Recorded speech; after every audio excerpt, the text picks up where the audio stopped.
Hello one welcome, मैं हूं Aditi data is good से। इस वीडियो ट्यूटोरियल में हम पाइथन के जो फंक्शंस हैं उसके बारे में सीखेंगे।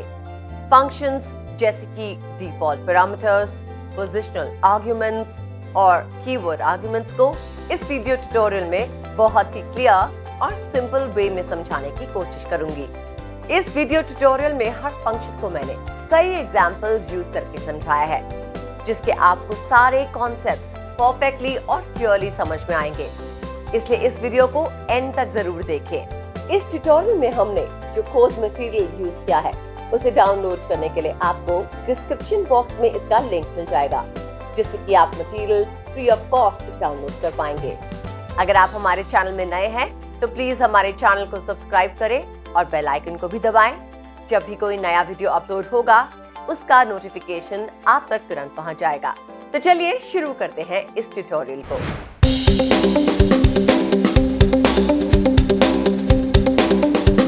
हेलो एंड वेलकम, मैं हूं अदिति। इस सेक्शन में हम पाइथन के फंक्शंस के बारे में जानेंगे। तो चलिए शुरू करते हैं। फंक्शन एक ग्रुप ऑफ स्टेटमेंट्स होते हैं जिन्हें हम अपनी जरूरत के हिसाब से बार बार इस्तेमाल कर सकते हैं।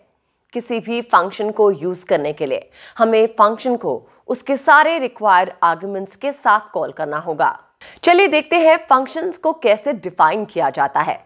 सबसे पहले किसी भी फंक्शन को डिफाइन करने के लिए हम डेफ कीवर्ड का इस्तेमाल करते हैं और उसके तुरंत बाद आपको फंक्शन का नाम डिफाइन करना होगा। हमें जब भी इस फंक्शन की जरूरत पड़ेगी हम इसी नाम से इस फंक्शन को कॉल करेंगे और फिर आप अपने फंक्शन में आर्ग्यूमेंट्स स्पेसिफाई कर सकते हैं। आर्ग्यूमेंट्स को हमें ब्रैकेट्स के अंदर ही स्पेसिफाई करना होता है। फिर ब्रैकेट के बाहर हमें कोलन साइन स्पेसिफाई करना और एंटर प्रेस करना है। हम फंक्शन के अंदर आकर कोई भी स्टेटमेंट लिख सकते हैं।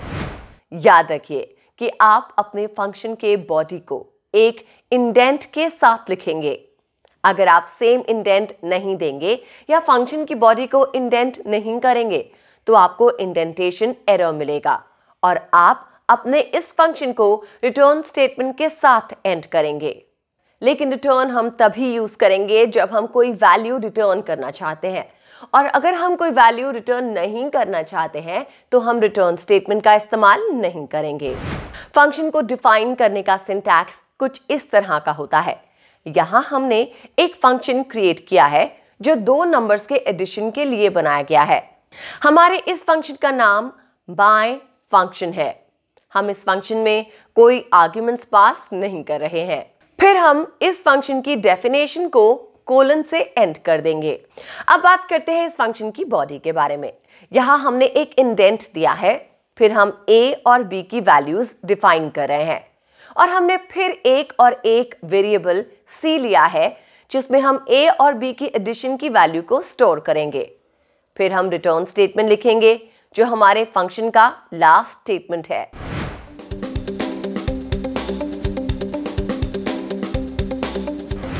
अब हम इस लेसन में डिफॉल्ट पैरामीटर्स के बारे में जानेंगे। पैरामीटर्स को हम आर्ग्यूमेंट्स भी कह सकते हैं। पैरामीटर्स को हम एक फंक्शन डेफिनेशन में स्पेसिफाई करेंगे।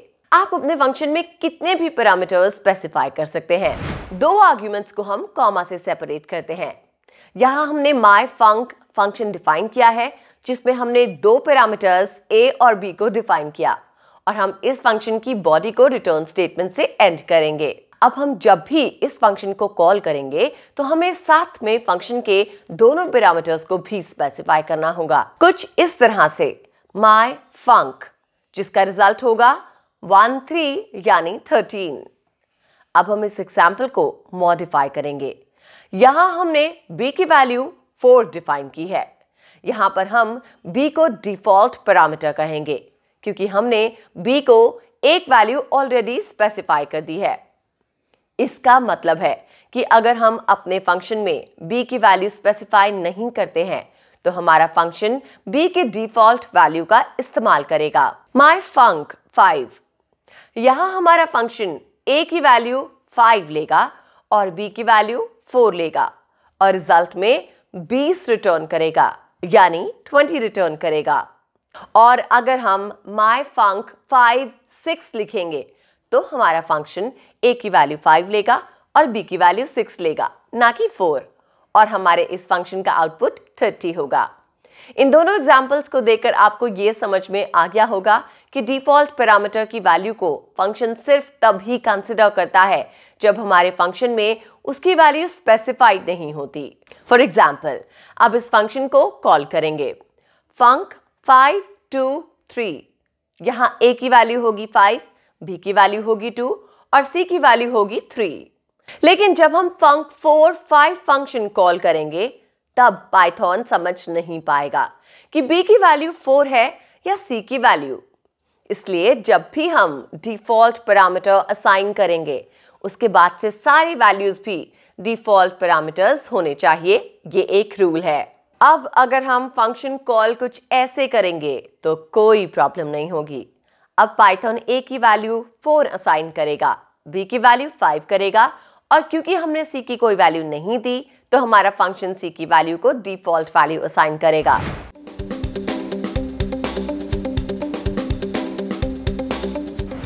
और इस लेसन में हम पोजिशनल आर्ग्यूमेंट्स के बारे में जानेंगे।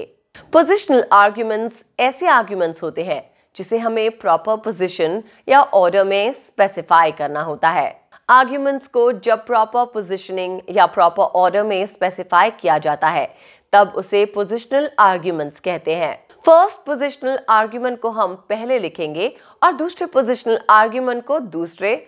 फर्स्ट पोजिशनल आर्ग्यूमेंट को हम पहले लिखेंगे और दूसरे पोजिशनल आर्ग्यूमेंट को दूसरे, और तीसरे पोजिशनल आर्ग्यूमेंट को तीसरा लिखेंगे, एटसेट्रा। चलिए एक एग्जाम्पल देखकर पोजिशनल आर्ग्यूमेंट्स को और अच्छी तरह से समझते हैं। अब हम जब इस फंक्शन को कॉल करेंगे तो हम इसे कुछ इस तरह से कॉल करेंगे func 3 2 4।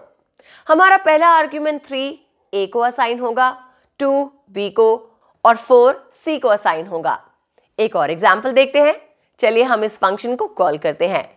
यहां पर 3 a की वैल्यू होगा और क्योंकि हमने सेकंड और थर्ड आर्ग्यूमेंट्स पास किए हैं तो हमारे b की वैल्यू 4 होगी ना कि 2, और c की वैल्यू 5 होगी ना कि 3।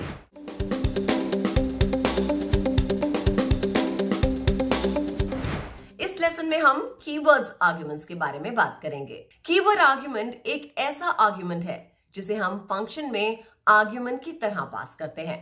कीवर्ड आर्ग्यूमेंट्स डिफाइन करते समय हमें इक्वल टू ऑपरेटर का इस्तेमाल करना होता है। चलिए इसे और बेहतर तरीके से समझने की कोशिश करते हैं एक सिंपल सा एग्जांपल लेकर। सबसे पहले हम एक फंक्शन डिफाइन करेंगे जिसका नाम होगा मार्क्स। इस फंक्शन में हम 3 पैरामीटर्स पास करेंगे जिसका नाम होगा मैथ्स, साइंस और इंग्लिश, और आखिर में इन तीनों पैरामीटर्स मैथ्स, साइंस और इंग्लिश की वैल्यूज को ऐड करके टोटल मार्क्स में स्टोर करेंगे और फाइनली रिटर्न कर देंगे। जैसा कि हम जानते हैं कि अगर हम इस फंक्शन को रन करना चाहते हैं तो हमें इस फंक्शन को कॉल करना पड़ेगा कुछ इस तरह से। सबसे पहले मैं इस मार्क्स फंक्शन में सिर्फ 2 पैरामीटर्स पास करूंगी, 23 और 45। आप देख सकते हैं कि हमें एरर मिल रहा है क्योंकि एक कीवर्ड आर्ग्यूमेंट मिसिंग है। यहां पर प्रोग्राम को मैथ्स की वैल्यू मिल जाएगी जो कि 23 होगी। सिमिलरली हमें साइंस की वैल्यू भी मिल जाएगी जो कि 45 होगी, लेकिन इंग्लिश की वैल्यू नहीं मिली, इसलिए हमें एरर मिला। तो चलिए एक बार फिर से इस फंक्शन को कॉल करते हैं, पर इस बार 3 पैरामीटर्स के साथ। आप देख सकते हैं कि हमारा फंक्शन सक्सेसफुली चल गया और इसने हमें आउटपुट भी एकदम सही दिया। चलिए अब थोड़ा एक्सपेरिमेंट करते हैं। अब मैं इन पैरामीटर्स को इनके आर्ग्यूमेंट्स के साथ स्पेसिफाई करके पास करूंगी। जैसे कि मैंने स्पेसिफाई किया है कि साइंस की वैल्यू 78 होगी, इंग्लिश की वैल्यू 50 होगी और फाइनली मैथ की वैल्यू 60 होगी। इस बार भी हमारा फंक्शन सक्सेसफुली एग्जीक्यूट हो गया।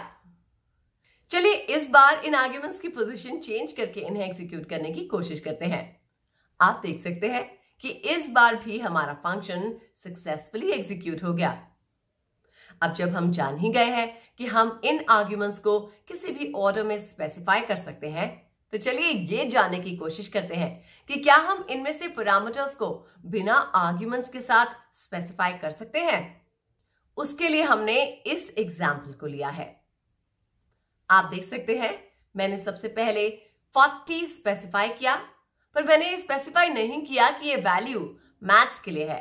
नेक्स्ट मैंने इंग्लिश के लिए 90 और साइंस के लिए 95 स्पेसिफाई किया, और ये फंक्शन इस बार भी सक्सेसफुली एग्जीक्यूट हो गया। लेकिन जब मैं अगले एग्जाम्पल में मैथ्स की वैल्यू स्पेसिफाई करती हूं और 40 और 50 स्पेसिफाई करती हूं, तो मुझे एरर मिलता है। इसका मतलब यह है कि हम कभी भी कीवर्ड आर्ग्यूमेंट्स को पोजिशनल आर्ग्यूमेंट्स के बाद स्पेसिफाई नहीं कर सकते, क्योंकि यहां हमारे पाइथन को यह पता है कि मैथ की वैल्यू 85 है, लेकिन 40 और 50 में कौन सी वैल्यू साइंस की है और कौन सी वैल्यू इंग्लिश की है, इसलिए हमें ये एरर मिल रहा है। आपको इस वीडियो ट्यूटोरियल में कोई भी टॉपिक पे डाउट है या फिर कुछ भी क्लैरिफिकेशन चाहते हैं तो हमें कमेंट करके बताएं। हम ध्यान रखेंगे कि आपके सारे डाउट्स क्लियर हो जाएं। अगर आपको हमारा वीडियो पसंद आया हो तो प्लीज वीडियो को लाइक, कमेंट और शेयर करें। आपके रिप्लाई से हमें इंस्पिरेशन मिलती है, जिससे कि हम और भी बेहतर वीडियोस बनाने की कोशिश करेंगे। सब्सक्राइब करना मत भूलिएगा और नोटिफिकेशन बेल आइकन को भी प्रेस कर दीजिएगा। तो मिलते हैं आपसे अगले ट्यूटोरियल में। तब तक के लिए गुड बाय।